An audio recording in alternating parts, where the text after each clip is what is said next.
What's up? I was trying to stay as still as possible and pull a Drax to make you think that I was paused. It didn't work because the 5, 4, 3, 2, 1 was there. Dang it! I was so close. So for a minute, I thought my sound wasn't working. I, what does he say? Oh, like my Mantis walks out. Hi, Drax. my movements are so imperceptible. I could eat this chip and you would never notice. We could see you moving. We Damn can it! see you moving. Damn it. Hi, Drax. That line always makes me laugh. Just the way she says it is so good. It's the innocence. It really is. She's so cute. Yes. Okay, I also cool. forgot until just now that we didn't actually introduce the show yet. So yeah, We haven't started. We should probably do that, I guess.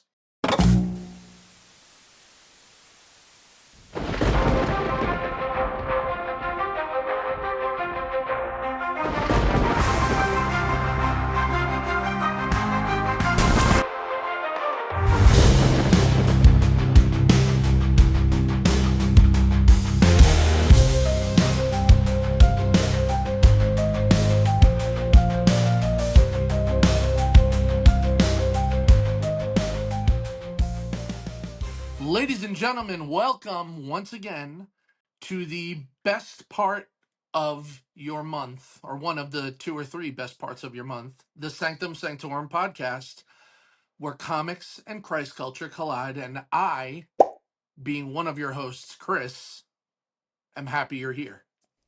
I'm happy that you're here too, and I am your other host, Joey.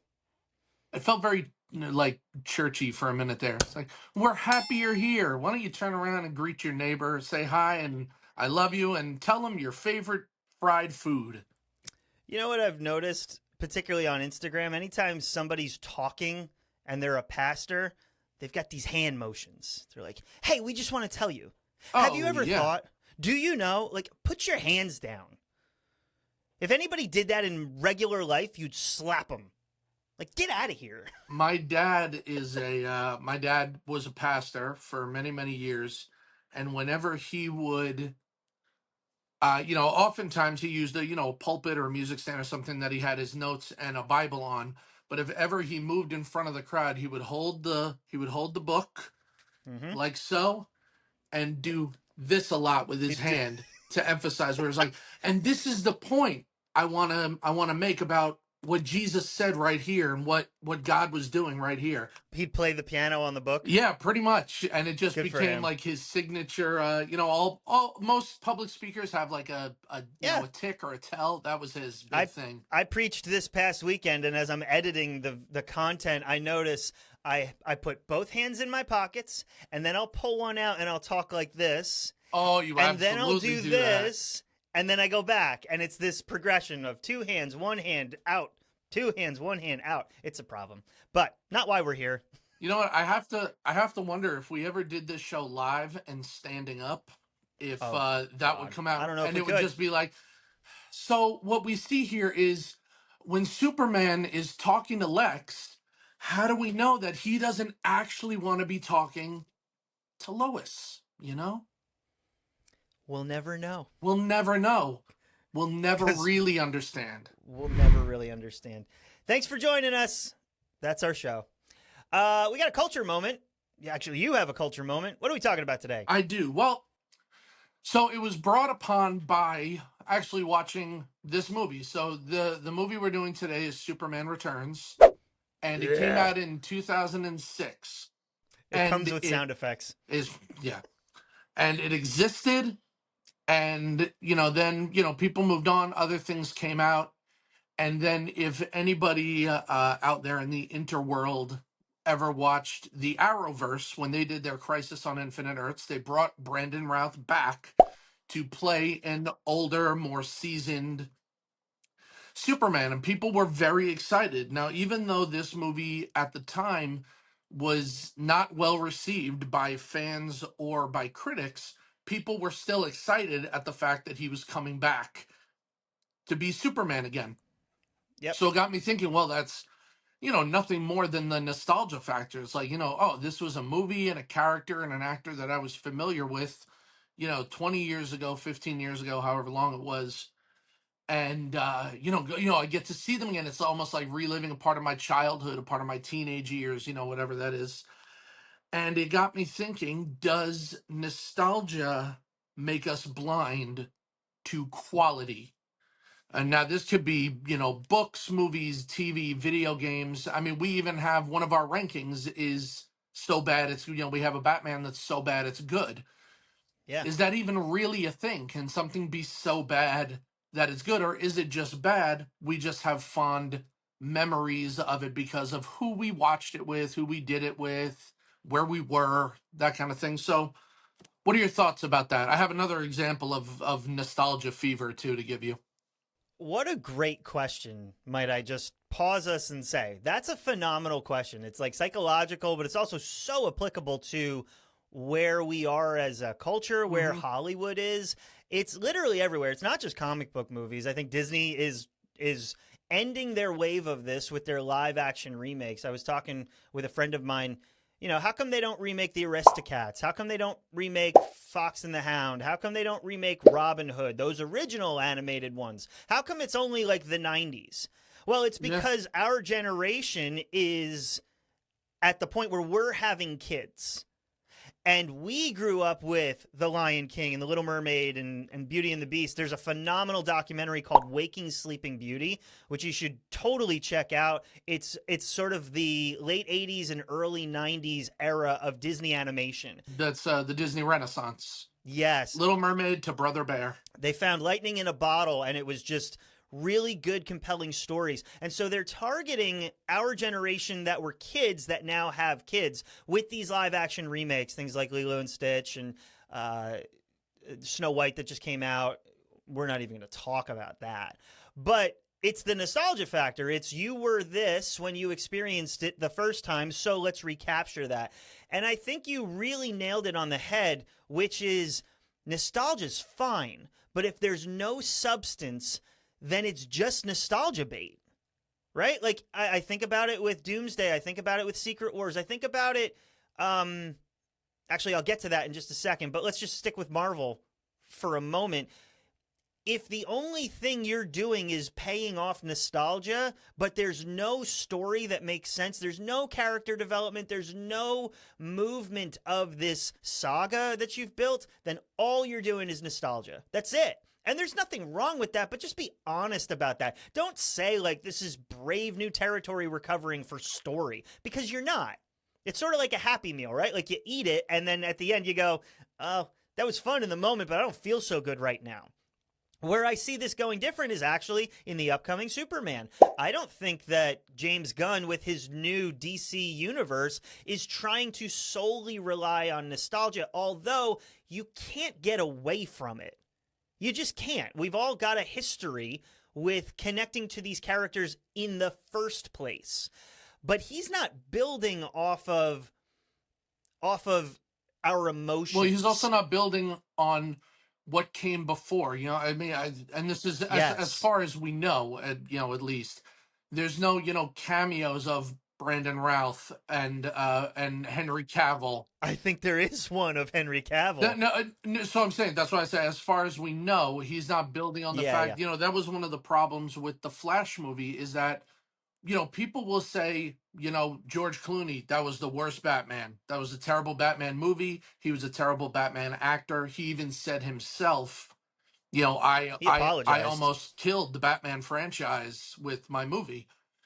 And again, like, there are times where I can look back on Batman and Robin and be like, oh yeah, I remember like watching as a kid. I remember, when I was little, thinking that was funny or thinking that was good or whatever.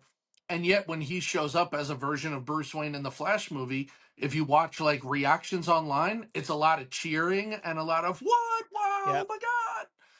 Kind of the same thing that happened with Elektra in Deadpool and Wolverine. She was not received well in the Daredevil movie. She was certainly not received well when they did her own spinoff.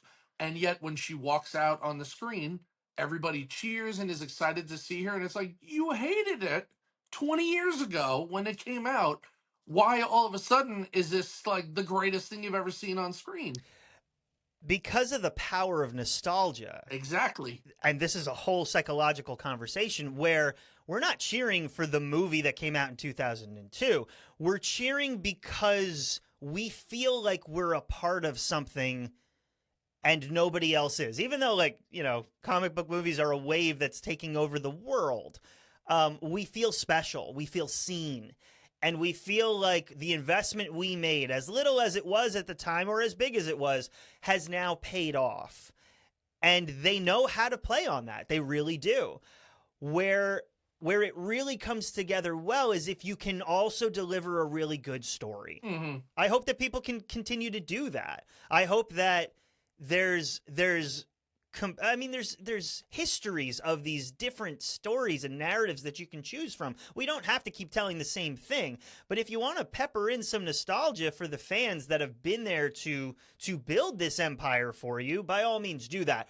But you can't ride that wave only. Right. And I think the problem becomes, are you doing it? Are you doing it to tell a new story? Not always. Are you doing it just for nostalgia? Also, not always. I think sometimes you're doing it just to cash in on nostalgia. And I think, when you mentioned it's not just, part of the nostalgia is our generation of kind of the, mid 80s through the early 2000s is our like nostalgia sweet spot. And, that's why we've seen, 30 year later sequels of Indiana Jones and of Star Wars and of Ghostbusters. And look, whether those were good or bad, whether you liked them or you didn't like them, everybody went to go see them because it was like, oh, they're bringing back the original cast. Like, it's the same actors. Oh, like, what are they going to do to like pass the torch and do these kinds of things? Like, it feels like it's solely there to capitalize on our nostalgia. So it's not just to pay homage to, it's not just to continue telling good stories because it's a mixed bag.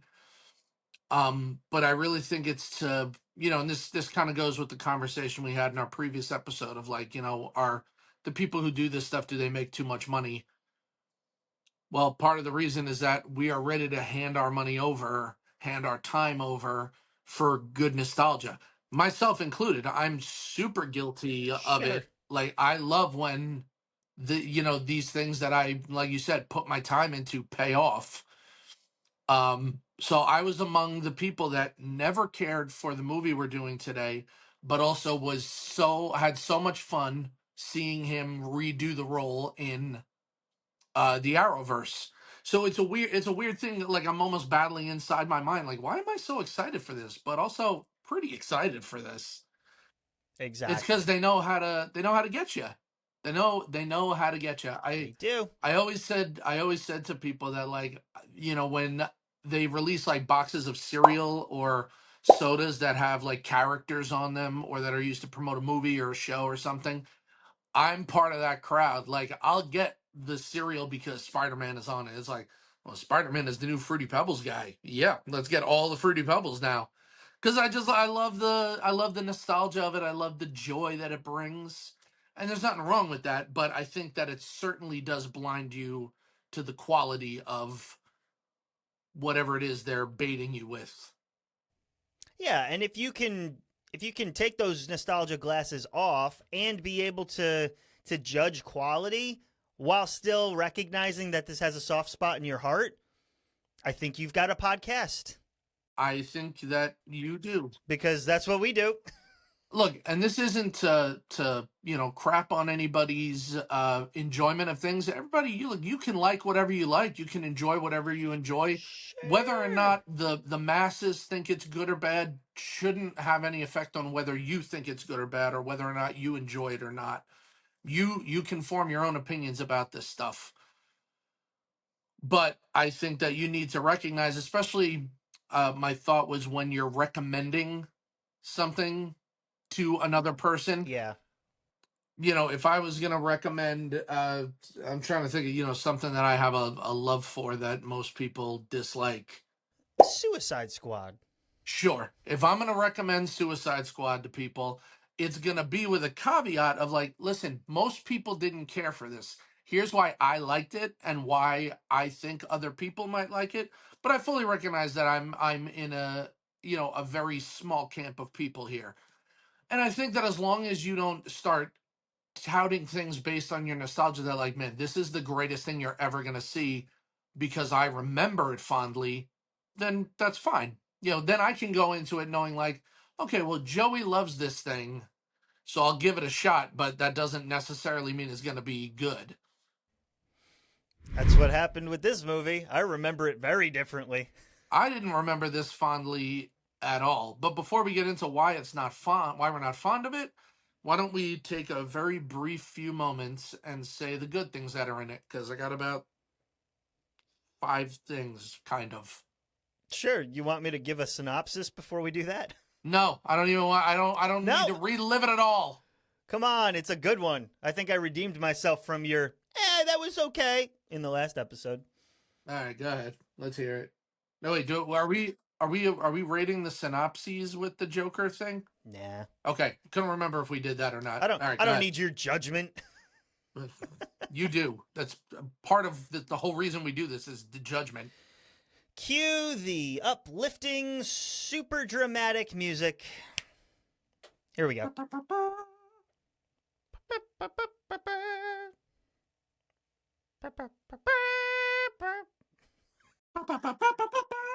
I wonder if there's like a chicken version of this. If so, it's going underneath it. I wonder if there's got to be, or you know what would even be better is if you find Beaker from the Muppets doing that. Yes.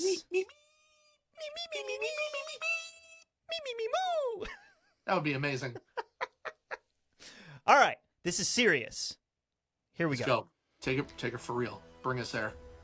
After ditching Earth without so much as a BRB, Superman comes flying back from his space sabbatical, only to find out his ex has moved on, she has a kid, and that she's won a Pulitzer for writing Why Superman Sucks Now. Meanwhile, Lex Luthor is back on his real estate nonsense, because when you're bald and evil, beachfront property made from kryptonite just makes sense.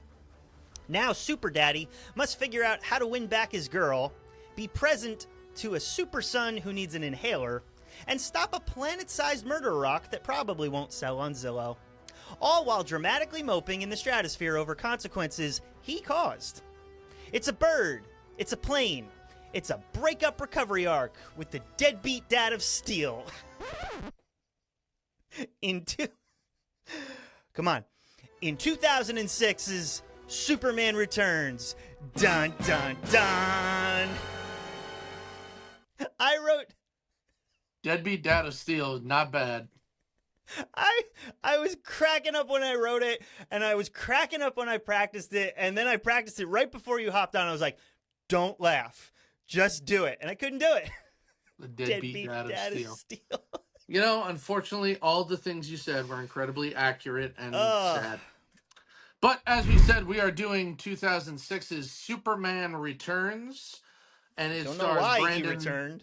It stars Brandon Routh, Kevin Spacey, Kate Bosworth, James Marsden, Frank Langella, Parker Posey, and was directed by Bryan Singer, also known for the early iterations of the X-Men franchise, which is why he and James Marsden both left X3, was to do this instead. That's why Cyclops is killed so early in that movie and why it was directed by someone else. He should have stuck with it. There are some good things here. Not a lot, but some. Not a lot. You go first. I will go first. All right, that's fine. You'll be done in a flash. I'll be done real fast. Well, I have to, in order to segue into this, I have to start with one other. This is trying to be a sequel to Superman 1 and Superman 2, ignoring Superman 3 and the Quest for Peace. It makes no sense. It doesn't make a lot of sense, but that's part of the reason why two of the good things that I did like were they kept the original theme, which, you know, that's a classic movie score, and I like the Superman score, and they used the original footage of Jor-El in the, you know, Fortress of Solitude, and, you know, the voiceover and all that stuff is all the original stuff. So I think that was a nice homage. Yeah, it's a cool idea. I'll give it that. I don't know if it works, but it's a cool idea to say, okay, from 78, And what was Superman 2? 80? I want to say 80, 81, something like that. Like that's a cool idea to then 25 years later say, we're going to sequel that. And that was before it was popular to do, a 30-year later sequel. So they, I think that Brandon Routh, whatever job you think he did as an actor in the movie, he kind of looks a bit like Christopher Reeve. He does. And he's definitely trying to channel the way that he did Clark and Superman. Now, I don't think he always succeeded, but you can definitely see the effort in, like, you're trying to maintain the same way that he played those two characters. Yes, he does not have an original take on Superman, which is fine because it's a sequel. But in trying to be Reeve, he does okay. Yeah, he does fine mimicking the job that was done previously. Yep. Again, kind of an other as well, but this movie is riddled with cameos. Two of which, when Clark and Jimmy are at the bar, the bartender is Jack Larson. He was the original Jimmy Olsen. Yep. And the elderly woman on her deathbed that Lex Luthor marries is Noelle Neal, and she was the original Lois Lane in the Adventures of Superman, as well as the serials, the film serials. That's cool. Yeah, so I like those fun little cameos. And then one other cameo, I don't know if it was almost blink and you'll miss it, but in the beginning when Lois is on the plane and they have that whole thing with the rocket attached to the plane and that whole thing, the woman giving the presentation is Peter Wilson, who was Mina Harker in LXG. Huh. Yeah. Looks nothing like her. No, it wasn't that long after, but, straight blonde hair and, very, what do you call it? Subtle, makeup and look going on. Definitely far removed from Mina Harker. Yeah. When you see the pile of newspapers in the Daily Planet at some point, there's a picture of Superman that is modeled after the cover of Action Comics #1, the debut of Superman. It's when he's, holding the car above his head on the street. They've done that in a lot of Superman on TV and in movies. They've that's a regularly captured image. I got two more things. One is it's nice, I guess, to see a movie where people actually like Superman. Yeah, we did spend a bit of time in the Snyderverse where everybody's either suspicious or they hate him. Yeah. And that gets graining after a while, and you sort of forget, no, we love this character. Right. So it was, it's nice. It was nice to see that, like, people were excited to see him. People wanted photos of him. All that kind of stuff was a nice change from what, has come since then. Yeah. And the last thing, and I will say that the best thing that this movie has going for it is Kevin Spacey as Lex Luthor. I really like him as Lex. I think that he channels enough of Gene Hackman's campiness while adding just enough extra menace that I think in a better movie, he could have been really, really good. I think that he was hindered by the script. I think he was hindered by the editing and, what he was given to work with. But I think that he could have done a really good job if given better material. I don't disagree with you. I struggle because there's a moment where he channels the Hackman Luthor, and it's really, really good. But up until that point, I feel like he's playing the character he had in Seven, where he's just this cool and collected, very calculated individual who's going to say some stupid stuff. A little bit of the usual suspects in there, too. Yeah, where it was like, that's not Lex. But then, actually, all right, so let's talk about it. The scene where they've captured Lois and Jason on the boat, and he snaps and he screams and he goes, wrong! Just once, please. Superman will never... Wrong! Yes. That's when Luthor shows up. But up until that point, that's not Luthor to me. Now, I will say, I do like that whole scene when he's like, who is that boy's father? Are you sure?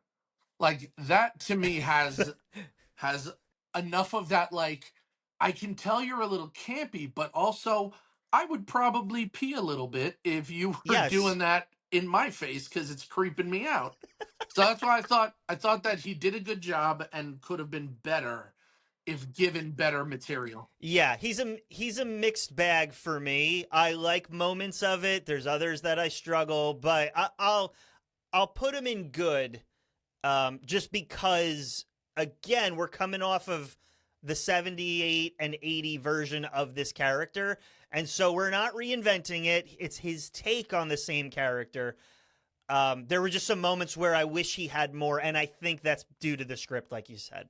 That is it for me. I have one other that's left to do, but I'll let you do your, what I'm going to assume is a small list of good things first. Yeah, you took about half of what my good is. I've just got a few more. I think James Marsden is actually great in this role. Oh, yeah, he was fine. But it's not like he did anything so special that it couldn't have been played by anybody else. No, but because I hated him so much in X2, seeing him here was like, all right, the next movie you did, you were pretty mediocre. Good job. So do you think that he made the right move, getting killed off in X3 to do this instead? Or do you think he should have, given that X3 centers so much around Jean Grey, do you think he should have finished off his time there? It really depends on the size of the paycheck now, doesn't it? Well, yes, that's true. Yep. Very true. I felt like this was the right director. I feel like Bryan Singer stuff is very stylized. It's very crisp. It's very colorful. Very much where Gunn has taken a lot of his movies. And I feel like to do a sequel to a 70s film, Singer was the right guy. And it feels right. All right. Again, for what he's going for, not necessarily quality of movie, but what he was going for, he's the right director. And I felt like that was executed very well. Okay. The Gatling gun scene is excellent, where he's on the top of the roof and the gun is just going and it's just bouncing right off his chest. The bullet to the eyeball that bounces off. It's everything you want to see in a 2006 version of Superman. I think it's a great scene in the first half of it. But I have why it doesn't fully work in my bad, so I'll save it. But I would agree that the first half of that scene with the bullets just bouncing off him and him just walking forward, that does look pretty cool. Yeah, and if I remember correctly, I think that was a part of the trailer. That was one of those sell you scenes. The eyeball scene was definitely a part of the eyeball, trailer. Yeah. I love the throwback. You really shouldn't smoke, Miss Lane. That was, again, nostalgia, but I liked that it was there. And that was a very 2006 moment, too, where it's like, where were you? I was on the roof. Now, be honest with me. Oh, God, he found me out. Were you smoking again? It's like, no, I wasn't. Well, now it feels like you're also lying again. Right. And the last good thing I have is there's a scene before Clark knows that Jason is his son where they're interacting in the Daily Planet, and it's magic. It is magic. The chemistry that Routh has with the child actor, it's so heartfelt. It's so warm. It's so connected. And it's, I mean, without even saying anything, you know those two are father and son. And I thought that they played that so well. That's the only time they play it well, but they played it so well there. And I feel like that was meant to be a big reveal, but from the beginning, as soon as Lois is like, oh, this is my son, whatever, he's like, you have a son? I'm like, well, that's definitely Superman's son. What? And then they phone it in halfway with the your famous article that I spent the night with Superman. It's like, well, I guess that's when they made Jason. I see. Yeah. That's it. I've got two others. We sort of touched on one of them. I don't know if it's a good thing or a bad thing. Yes, this is a clear sequel, but I feel like this movie spends too much time trying to be another movie without it being its own film. So it spends too much time trying to be like Superman 1 and 2 instead of creating its own thing. Yep. Yeah, I can see that. And I think it suffers because of it. Movies do that all the time, but eventually they catch their footing and then they become something. This never became anything. And it's almost impossible for it to stand on its own because it did Correct. that. Yeah.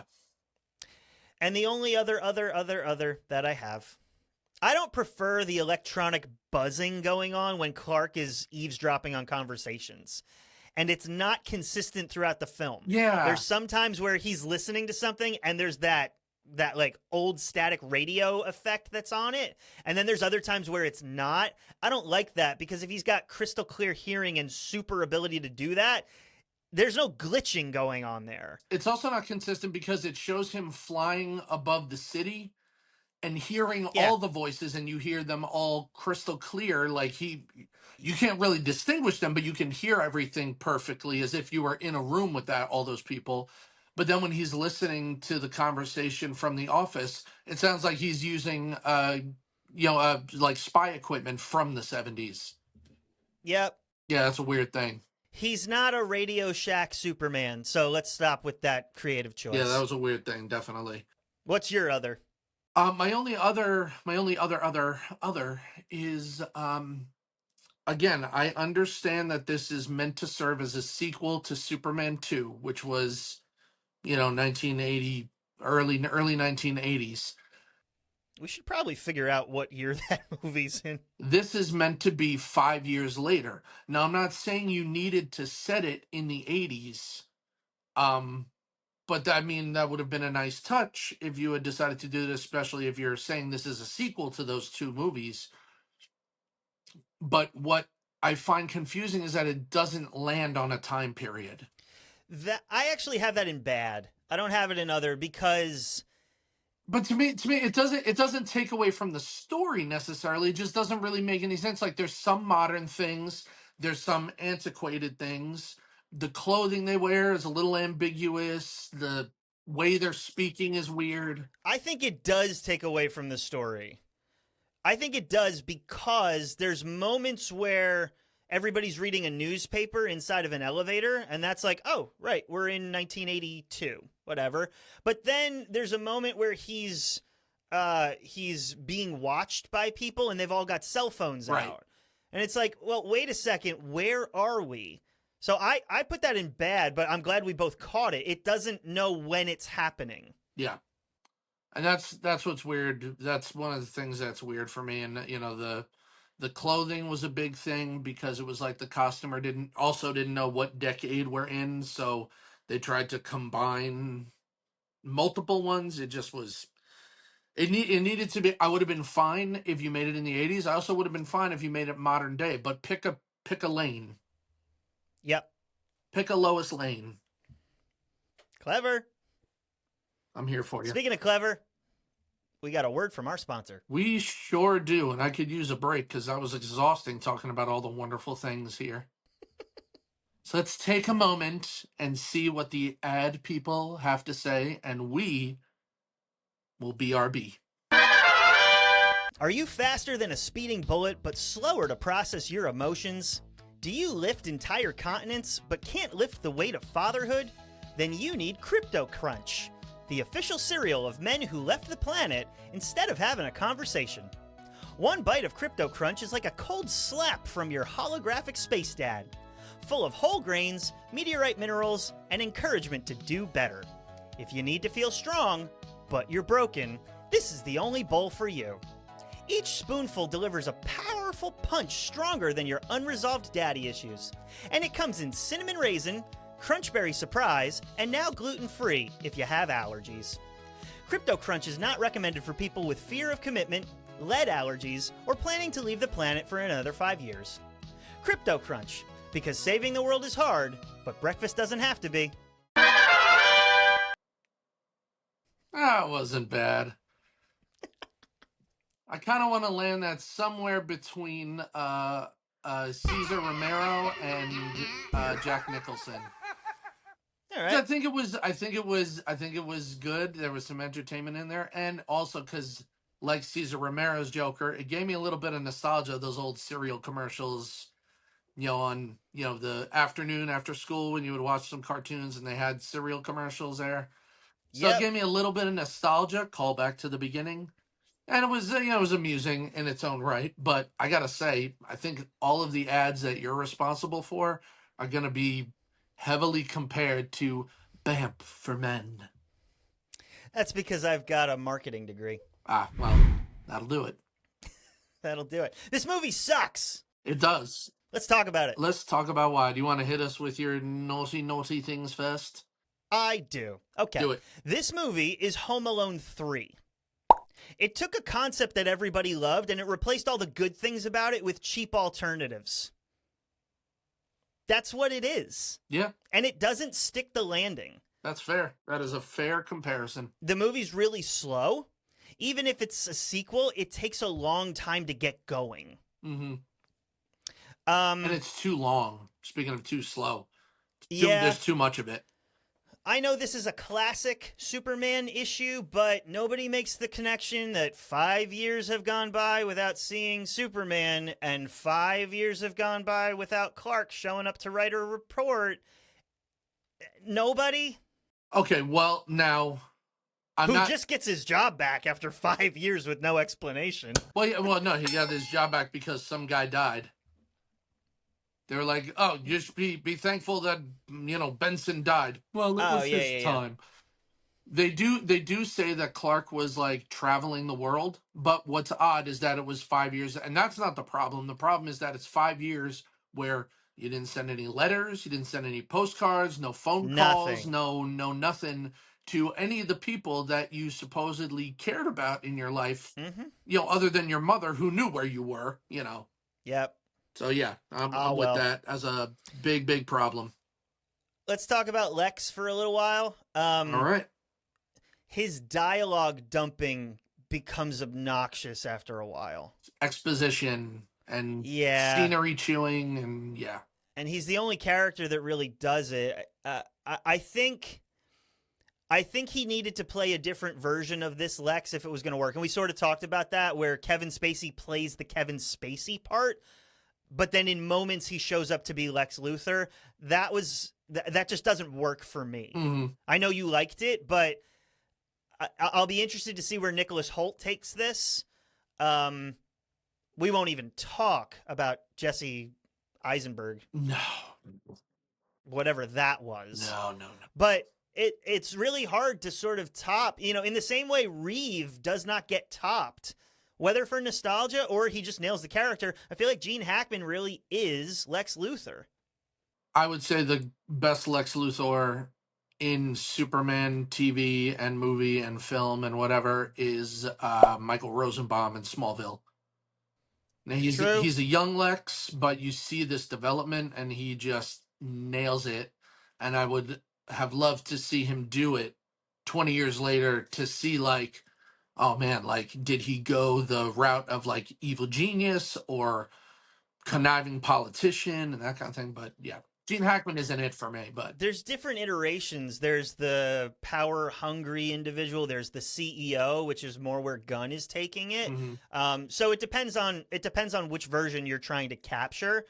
I just didn't know what Kevin Spacey was up to, and I couldn't really track it. That's so fair. I struggled with that. I don't know how he gets into the Fortress of Solitude. Like, how does he know how to do that? Well, okay, so they reference that when Parker Posey's character, I forget her name, Kitty, is like, why does it look like you've done this before? And he, like, kind of, like, winks at the camera because he got into the fortress in Superman 2. Oh. So he knows how to get in there. The problem with that scene for me is that why is it responding to him? Yeah. That doesn't make any sense. To your point, and the point we made before, where it doesn't know whether it's its own film or it's relying on being a sequel, this is one of those areas where you have to pick. You have to pick if you're a sequel or if you're not, and you're trying, and yet you're trying to do both here. Exactly. And so you're ruining both. You're ruining both the originality and the homage because you didn't land on one. Yes. Why does the power outage affect the airplane? Well, they said something about it being an EMP, but they only mentioned that once, and then they keep saying power outage. So it's like they didn't want to choose. Yeah, it's a problem. It's Yeah, a it's like consistency this. problem. I just don't get it. All right, Kate Bosworth is not Lois Lane. Not even a little bit. Again, and maybe this is nostalgia talking, but Margot Kidder's kind of the only one that really, really nails it. I felt like Terry Hatcher wasn't terrible, but Amy Adams is awful. Kate Bosworth. No, I think sucks. that That's the all. best where I've never liked Lois Lane, and I said this when we did the first Superman. I've always loved Lois as a character, but I've never really liked any portrayal of Lois. I think that Rachel Brosnahan, who's going to be in the Gun movie, is I think has the best chance of capturing all of the character. Because she has to be tenacious, which I like in a reporter. You could sort of see that in one of the teasers where she's interviewing Superman. Like she's going for it and she's not taking no for an answer and she's like putting the pressure on him. That's the character. But she's believable at it. Yeah, Amy Adams sort of got that, but then just, sort of fell off. Also, she's a brunette. The problem becomes with it being the problem comes with believability. And I just don't believe Kate Bosworth as this character or anyone else, but especially her. I think she's probably the worst. The plane scene where it's falling out of the sky, Superman seems to make really stupid decisions, and he really seems weak, all in the name of building tension. Like, as it's happening, I'm like, Superman wouldn't do that. Superman, that's a dumb thing. Why would you do that? That makes no sense. And it's also like he forgot about it after he got the rocket into space.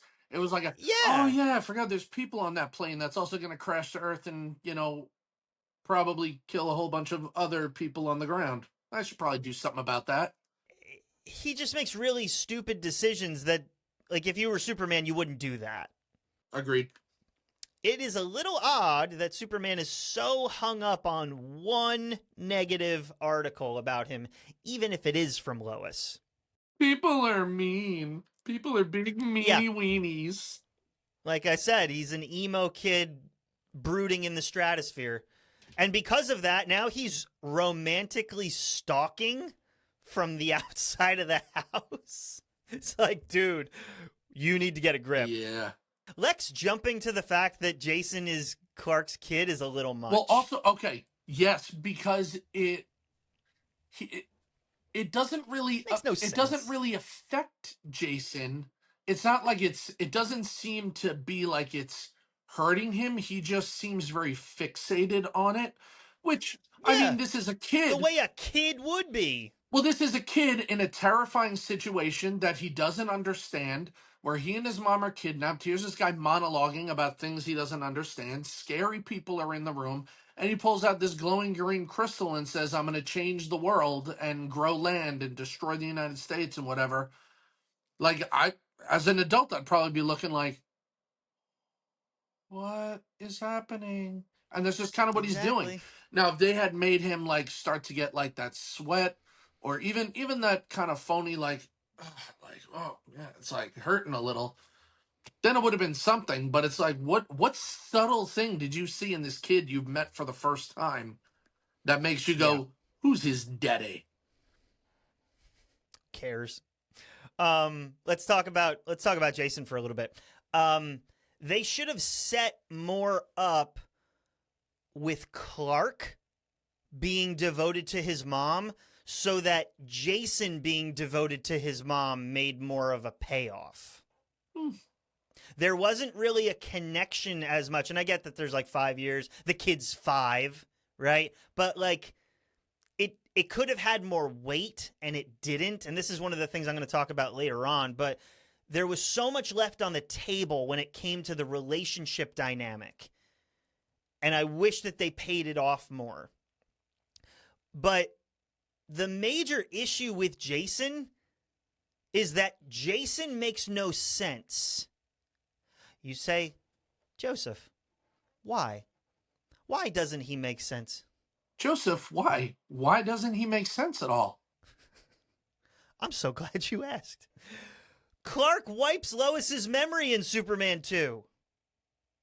That's why she believes that Richard is the father. Yeah, but she should be a little bit more confused about having a kid.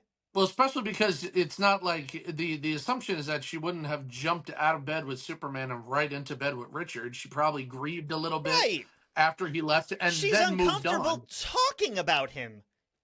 She's uncomfortable with Richard asking questions. You really think that she just moved on? Yeah. Even after having her memory wiped? He makes no sense. She's just fine with it. OMG science. Well, this is more like OMG relationships. Yep. Finding out that he has a son should not be the thing that revives Clark. It's not. It's the Disney princess kiss that revives Clark. No, it's her little whisper in his ear. And then he's like, oh, I have a son. I have to stay alive. Especially because it's clear that he pieced it together earlier in the film. That's dumb. So Clark being near kryptonite makes him lose his powers, but he can lift and launch a freaking island into space. Yeah, because what there was enough like regular Earth in between him and the kryptonite. That's not how kryptonite works. Yeah. If you think about it, there's really no fight scenes in this movie. Nope. And I have a problem with that. It's Superman versus a rock, not Superman versus the Rock, which would have been better. It's Superman versus a rock. Versus a plane, versus a car, versus an island. It's like, there's no fighting. Nope, don't like it. Boring. Clark leaves again. Yep. Right? Like, he bails on his kid again. So essentially, nothing happens. Nope. This movie is completely unnecessary. This movie is just things that exist with no consequence, no stakes, no nothing. Yep. It's just there. My last thing, and this is going to connect to my spiritual. Should I hold on to this until after your? Hold on to it, add it at the end of my bad, and then you can do your spiritual first. Love it. Go for it. All right. So you nailed a lot of the things that I had. Some of them I just want to expound on a little bit. Go for it. I hate so when we're talking about that bullet scene, I have two problems with the Gatling gun bullet scene. This was also a problem, and if here you want to show a clip of the Universal movie of the Mummy, like the old one. I do. Something my dad and I always joked about is after firing at the Mummy once or twice and seeing it has no effect, why do you keep doing it? Like, it's clearly not working. Try something different or run. That's the problem with this scene is like this guy's firing the bullets. If after the first couple of seconds he's like, okay, clearly I'm not breaking anything down and nothing is penetrating, time to move on. Yep. Like and there is nothing that ever, he has bulletproof skin, but there's nothing that says his eyes or his organs or the inside of his mouth or anything like that is bulletproof. So I don't like the scene that he's shot in the eye and it squishes as if it hits a steel wall. It just, I don't like that scene. I think it's a little, visually it looks really cool, but it just, to me, doesn't make any sense. If only they were made of kryptonite. If only. Because apparently that will penetrate. Okay. Super dark moment in this movie is the dogs, the old lady's dogs, that one of them ate the other one. That was horrifying. Weren't there two of them and he's chewing on bones?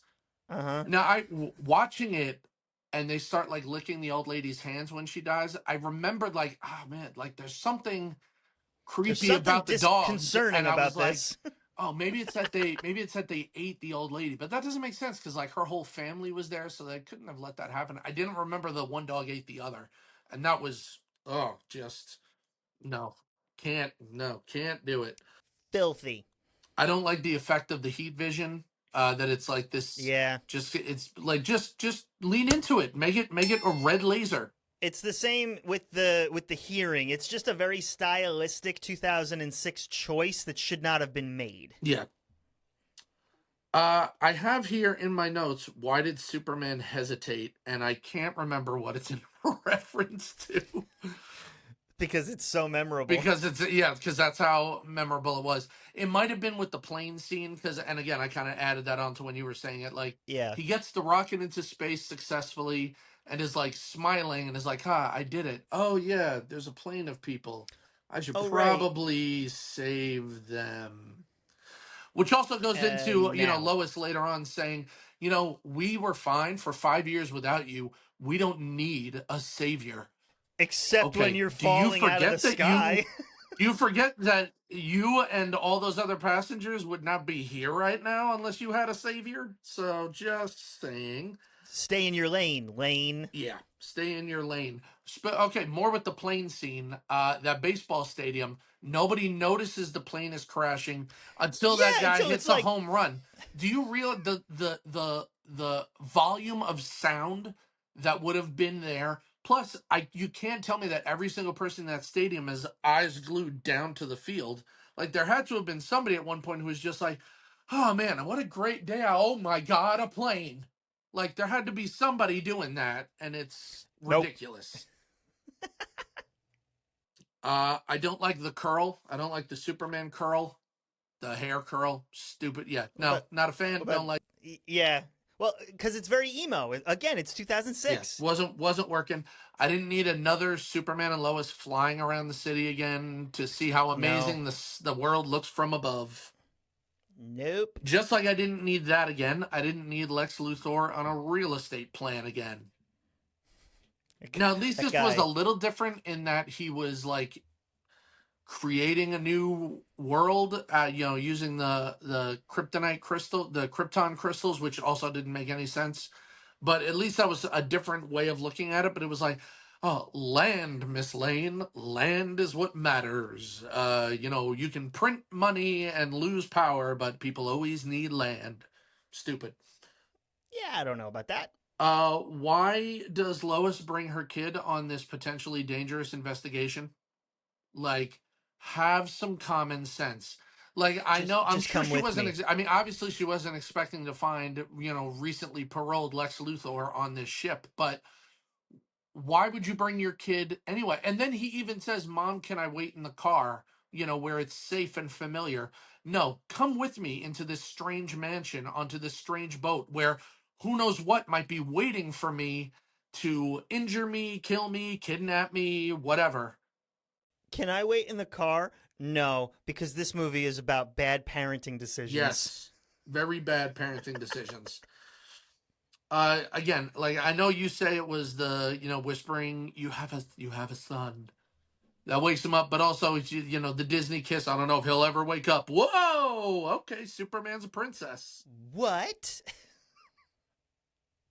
This movie sucks. It really does. Now, you covered a lot of the other stuff that I had, so the last thing I'm going to say, I did not like this movie. It was boring. I thought it was flat and kind of lifeless, all the dialogue and all the delivery of the bad dialogue. It was just flat, monotone, and boring. But as much as you said you liked James Marsden's character in this, you liked him in it, I thought the character was fine. He's the real victim of this story, though. Yes. He believes that Jason is his son. Nobody is going to tell him that that's not his kid. So he's going to find out when one day this kid becomes Superboy, or he's going to find out if, like, one day the poor kid needs, like, a blood transfusion or catches some kind of disease, and he's like, oh, I'm the father. I can, I'll donate my kidney. Ooh, you can't. Half his kidney is Kryptonian. Whoopsie. What? Yeah. Oh, so My Night with Superman was more than just a play on words. My. How the turntables. How the turntables. Yeah, rounding out the bad, my main issue with this movie, besides the fact of everything that we already said, is that the movie doesn't have a theme. This whole movie should have been, hire me, DC. This movie should have been how Clark is You hate DC too much, they're not going to hire you. Yeah, no. They'll get one look at this episode and be like, yeah, we're not hiring him. This whole movie should have been about how Clark is wrestling, still looking for his father. Because he's struggling with the loss of Jonathan Kent. And all the while, he's slowly piecing together that he is now a father and the implications of that. It had pieces of this, but it never stuck the landing. It never really said, yes, we're going to go after this. And that could have been such an emotional thread line that you have throughout the entire thing. That, okay, you've got the abandonment issues, that even though he feels abandoned by his father, he actually just repeated the cycle. And now he needs to show up. But they didn't do that because he leaves Earth again. The relationship between Richard and Jason being a surrogate father, but not really knowing that yet.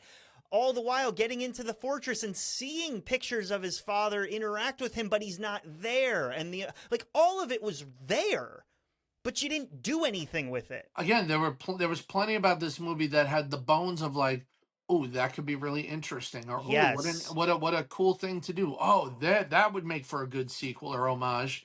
And then they just left it, and it was like, you took what might have been interesting, and you squandered it multiple times. To go back to the nostalgia thing, they wanted to play on the nostalgia more than they wanted to say what this was really potentially about, and I feel like they lost on both of those fronts. Yeah, well, that's what we said at the beginning, is that they wanted nostalgia. And they wanted new story, and because you tried to do both, you did neither, and it was just a sloppy mess. And this transitions to our spiritual content. Give me that Jesus. Now, first of all, you and I talked about this off camera, which I hate. I hate when podcasts do that. I know, but we often say that, and then we talk about it. So it's like, we do it anyway. We discuss. Stop hating it. We have to still discuss what we're going into here. So it's fine. So this wasn't so much a theme that was in the movie, as much as it was a theme that I started thinking about because I watched this film. Okay. So that, what does it look like to have dad issues while trying to be a dad? This is very specific to our generation, but I think every man who fathers children walks into this, regardless of the relationship dynamic between you and your dad. Things could be great, things could be struggling, things could be really, really close, or things can be incredibly distant. But I mean, they could even be non-existent. Yeah, how do we handle the shortcomings of our own dads and then not take that and place that on God? It's been one of the things that I've battled with pretty much all my life, to say, okay, yes, this is a man trying to do the best that he has in his context, and yet this is only a picture of who God is. It's not everything of who God is. It's one of the great mysteries that I'll always struggle with, where God chooses to identify himself as a father, knowing that sometimes we get a bad hand dealt to us. Like, our reference point for father is whatever he has provided for us, good or bad. And yet God decides, no, I want to be identified as father. Right. And that's just such an interesting thing. And I also have to believe that, I've told this to my wife when we're struggling with some of our children's decisions and their behavior, and we feel so inadequate. I always say God chose us for these kids because we were the best option. Right? Like, I don't know why. I don't know how, but we were what God thought would be best for this person. And that terrifies me at times, if I'm honest. But there's such a responsibility and a stewardship because of that. And there's going to be times where we mess up. There's going to be times where we really succeed. But the verse that came to mind is Deuteronomy chapter 1, verses 29 to 31. It says, "Then I said to you, Do not be terrified. Do not be afraid of them. The Lord your God, who is going before you, will fight for you as he did in Egypt. This is God talking to the children of Israel. Before your very eyes and in the wilderness. This is the verse. There you saw how the Lord your God carried you as a father carries his son, all the way you went until you reached this place. And that just sort of gave me hope. You know, there's going to be good days, there's going to be bad days. As a dad trying to deal with the relationship dynamics of dads, like, there's going to be times where we're not strong enough. There's going to be times where we fail. And yet God says, I'm like that. I am a father to you, and I'm the one that carries you through like a father carries his son. There's nothing I wouldn't carry my kids through. And I know you feel the exact same way. There's nothing I wouldn't do for my kids, and God feels the exact same way for us. In the grand spiritual sense of sending us Jesus, but also in the daily provision. All of that from this terrible film. But that's really what I wished came out more in this movie, and that I just really started thinking and just thanking God. Like, man, this is really a great thought and concept that you carry us when we don't feel like we're enough. No, that was really good. And what I have kind of it's not quite the same, but it kind of connects a little bit. One of the story beats that I think they really dropped the ball on being able to use was that, you know, Lois won a Pulitzer for her article, Why the World Doesn't Need Superman. Now, she wrote it, you know, likely out of mourning and out of anger at, you know, him leaving and not saying goodbye, and him, you know, feeling this sense of abandonment by not only this, you know, the world's savior, but, you know, somebody that, you know, who personally meant so much to her. And it made me wonder, you know, do we feel that way about God sometimes? Do we think to ourselves, do we need God, or are we just so desensitized to the world we view without God, you know, quote unquote, that we forget what good can look like? You know, we live in a time where there's so much suffering, there's so much pain. People are just angry at the church. People are angry at God. People are angry at people that call themselves Christians and believers.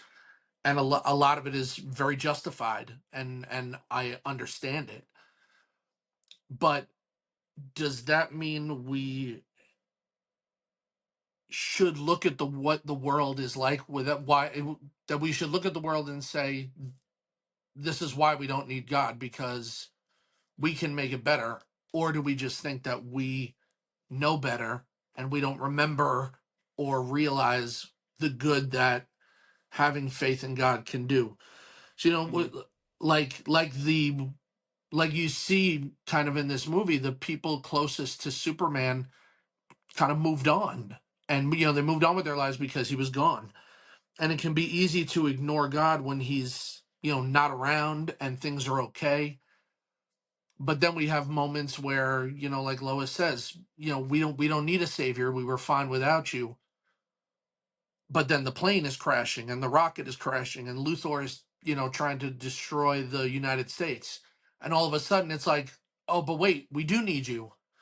And I don't know about you, but that happens to me a lot in my life. When things are fine, I tend to forget that God is there. And then when I get into relationship trouble, financial trouble, mental, you know, when my mental issues just feel overwhelming, when I need provision or help or comfort, all of a sudden it's like, oh yeah, right, God is there. So I can turn to him now when things are really crappy and I need help. And I think that when we only rely on God when there's disaster but forget about him other times, it's knowing that God is present in those good times that make relying on him in the bad times better.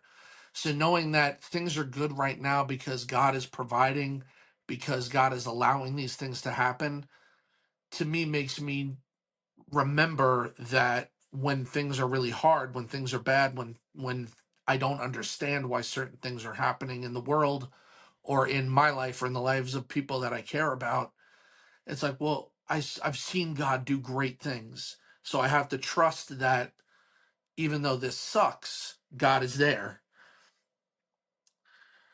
For Lois finally sees, why Superman matters when he, rescues her time and time again.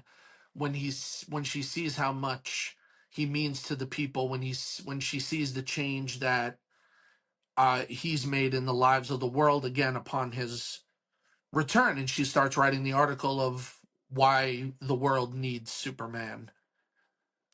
We need to kind of come to grips with that in our own life and like look at the good that's happened, look at the bad that's happened, and hopefully that makes us realize this is why the world needs God. This is why the world needs Jesus. This is why the world needs people who are honest and truthful about the love of God and about the love that Christ brings in his sacrifice. And I think that that's something that we're missing, is we focus on why the world doesn't need God instead of why the world does, and making it appealing, making it, desirable and palatable for people. So that was just kind of where I landed with that idea, that distinction of these two articles that she wrote. So we had to work for this spiritual content.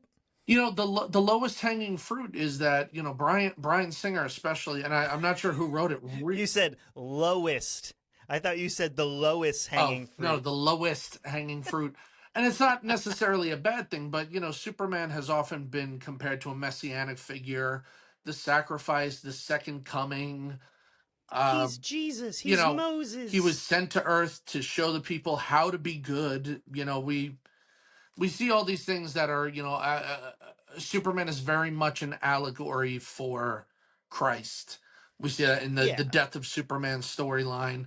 This one we see because, he went away and left us and then came back, and, there's the second coming and, all these kinds of things. And it's not like those are bad comparisons, but they're constant and they're a little heavy-handed, and there's deeper stuff about Superman stories that if you try a little bit, you can find.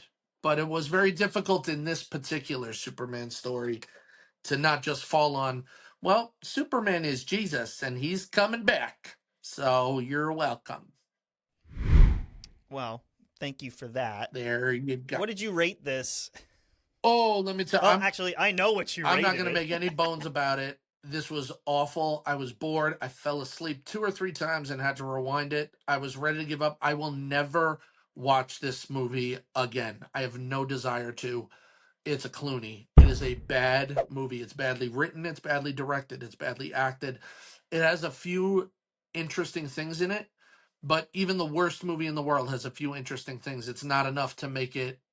The things that I didn't mind or that I liked are not enough to bring me back. So this is a Clooney all day. Okay. I gave it a West.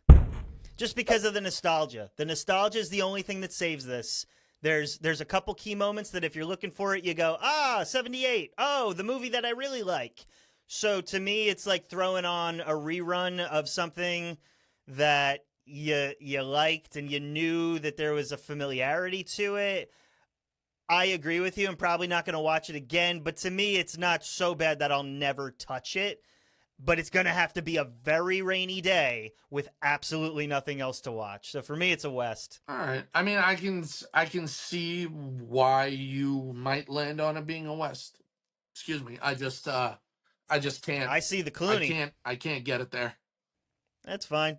Audience, what'd you think? Leave us a comment on Facebook, Instagram, or YouTube. Let us know what you thought about this movie, the nostalgia factor, all the things that we talked about. We'd love to hear from you in the comments. Please do. And we look forward to hearing and seeing all that. Thank you for everybody that has seen our ads and seen our reels on all of these Instagrams and watched our show and have followed us and liked us and commented.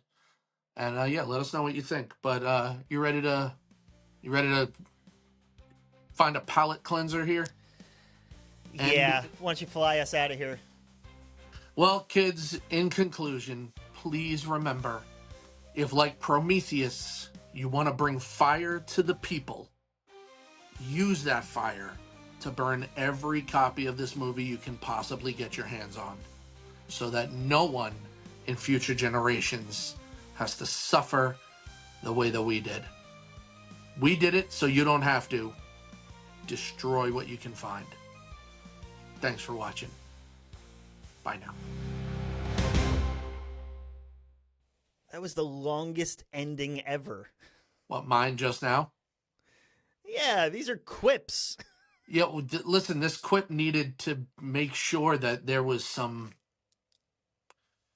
It was a call to action. Oh, there's action. No, that's the problem. There was no action. Superman versus The Rock, good movie. Superman versus A-Rock, bad movie. I would have taken Superman versus the therapist that talks to him. All right, but I got to go because I'm about to wet my pants. So, got to go.